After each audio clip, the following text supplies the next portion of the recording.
هفته گذشته با معرفی رئیس جمهور جدید آخوندها و موشکباران و کشتار مجاهدین به انتها رسید، بازنمایی مرحله سرنگونی رژیم است. ما آمده ایم که فدای انتخاب آزادانه مردم ایران شویم. این انتخابی است که ایران را سرشار از اعتماد و گلستان آزادی و عدالت می‌کند و چنین خواهد شد.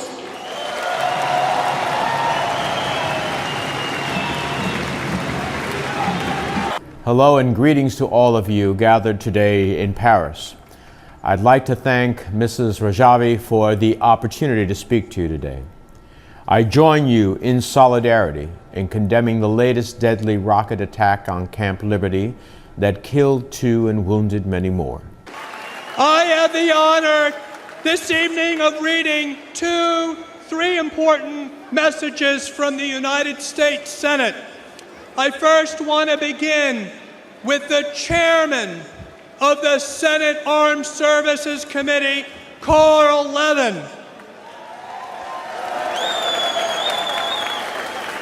He writes, "The United States should persist in pressing the government of Iraq to live up to its obligations under the December 2011 agreement with the United Nations to ensure the safety and security of Camp Liberty."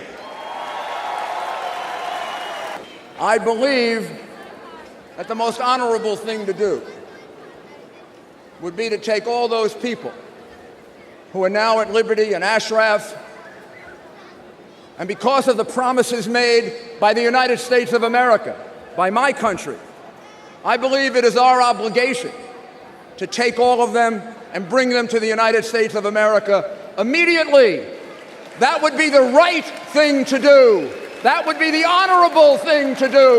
That would be the decent thing to do. Your slogan for this meeting is the correct one. Onward to freedom. The only way to move onward to freedom is to have a genuinely open election in which anyone could run, including Mrs. Rajavi. Now is the time not to bend to the regime, not to fall for their lies once again, but to adopt a policy of changing the regime in Tehran. I promise you, and I promise them, that I will not stop speaking out until the residents of Camp Liberty are free to rejoin the struggle that we're all in, and that is the struggle for a free Iran. That I pledge to you and to them. Support the democratic opposition in Iran, the MEK, and provide for the safety and security of the men and women at Liberty and Ashraf. Women in Iran, in Ashraf and Liberty, fight for the same rights as other women around the world: health and education for their children, safety and security for their families and communities. So the world, with the regimes in Baghdad and Tehran, now recognize that the people of Ashraf and Liberty are not terrorists. Rather, they are the victims of brutal repression because of their ideas, their values, and those that you hold and we all hold as well. And that is for a free and democratic Iran to come sooner rather than later.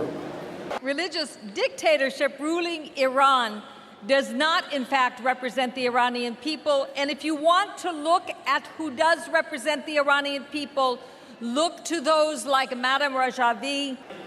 To the brothers and sisters in Camp Ashraf who are under grave threat, grave stress, whose conditions in that camp are akin to some of the most horrific conditions that people were liberated from in World War II, that help is on the way, and you should never, never, never, never give up.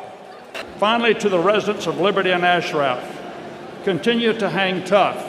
The large gathering that we have here today from all over the world and the voices that you hear speaking today on your behalf, combined with Madame Rajavi's superb leadership, are indicators that help is on the way.